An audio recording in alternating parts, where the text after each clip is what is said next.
అందరికీ నమస్తే అండి. నా పేరు నాగిరెడ్డి, మాది సొంతూరు దేవపట్నం మండలం అండి.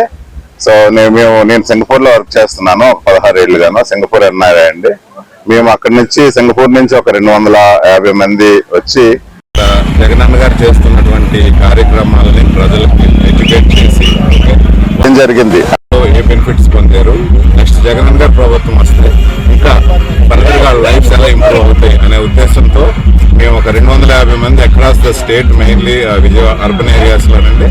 సో విజయవాడ, తర్వాత రాజమండ్రి, విశాఖపట్నం, నెల్లూరు ఈ ఏరియాల్లో ఎవ్రీ ఏరియా ఒక 4 buses తో తిరుగుతూ ప్రజలను కలుస్తూ మమేకమయ్యి వాళ్ళ సమస్యలను అడుగుతూ at the same time Jagananna గారు ఏం చేశారు, ఓకే ప్రజల స్థితిగతులు ఎలా మారుతున్నాయి ఆ విషయాలని వాళ్ళకి విశదీకరించి జగన్ గారికి హెల్ప్ చేసి మేము సైతం సిద్ధం, జగనన్న కోసం మేమున్నాము అనే భరోసాని ఇస్తూ మేము ప్రయత్నిస్తున్నామండి.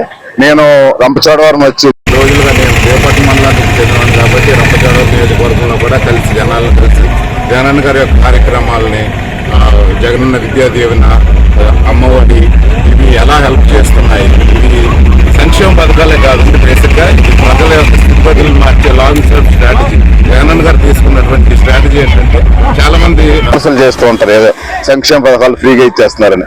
అవి ఎందుకు ఇస్తున్నారంటే ప్రజల యొక్క స్థితిగతులు మారితే, వాళ్ళ జీవితాలు మారితే, వాళ్ళ పిల్లలు చదువుకుంటే వాళ్ళకి జీవితాంతం వాళ్ళ యొక్క పేదవాళ్ళు middle class, hire middle class కి వచ్చే అవకాశాలు ఉన్నాయండి.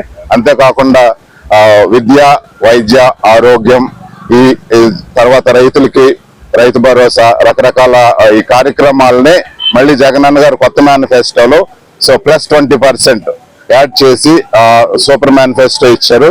దానితో ప్రజల్ని ప్రజలందరూ జగనన్న గారిని ఎన్నుకుంటే మళ్ళీ వాళ్ళ యొక్క జీవితం యొక్క అభివృద్ధి చెందుతుంది అని తెలియజేస్తున్నామండి. అది థ్యాంక్ యూ. తప్పకుండానండి, ఫీడ్బ్యాక్ చాలా అమోఘంగా ఉంది. బేసిక్ గా దేవపట్నం మండలం మేము యాక్చువల్ గా పోలవరం R&R కాలనీ ఉందండి. అక్కడ ఈ రోజు పర్యటించడం జరిగింది. ఇంటింటికి వెళ్ళి వివరించడం జరిగింది. ప్రతి ఒక్కరూ జగనన్నకు మాకు చాలా సంక్షేమ పథకాలు ఇచ్చారు, మా యొక్క జీవిత స్థితులు మారుతున్నాయి, మేము సైతం సిద్ధం కోసం ఇచ్చారండి.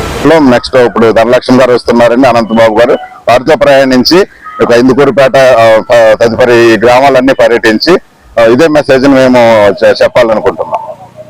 సమస్యలు ఇప్పటి నుంచి కాదండి, అంటే ప్రీవియస్ టర్మ్ లో కూడా ఇవన్నీ జగనన్న గారు తీసుకెళ్ళడం జరిగింది. ఫేజ్ వైజ్ యాక్చువల్ గా ప్రజలందరికీ, ఎస్పెషల్లీ పోలవరం ఎఫెక్టెడ్ ఏరియాస్, నేను అందులో ఒక బాధ్యతనే. సో మాకు అంటే పార్షియల్ గా వచ్చినవి, కొంతమందికి సమస్యలు ఉన్నాయి. ఫర్దర్ గా ఇవి ఫీడ్బ్యాక్ తీసుకొని ఇంకా జగనన్న గారి దగ్గరికి త్వరలో నెక్స్ట్ వస్తుంది. ఆయన మేము చేయాల్సిన సాయం మా వంతు జగనన్న కోసం మేము సిద్ధం. ప్రజలారా మీరు జగనన్న చేస్తున్నటువంటి కార్యక్రమాల యొక్క మంచిని తెలుసుకొని అది మీకు ఎలా ఉపయోగపడుతుంది మీకు ఆల్రెడీ అర్థమై ఉంటుంది. మీరు చాలా నెగిటివ్ న్యూస్ వింటుంటున్నారు ప్రతిపక్షాల ద్వారా. అవి నిజమో కాదు మీకు మీరు అసెస్ చేసుకోగలరు. విమర్శ చేసుకొని జగనన్నే మనకి ముఖ్యము, జగనన్నని అని మీరు ఓటు గెలిపించాలని ప్రార్థిస్తున్నాను.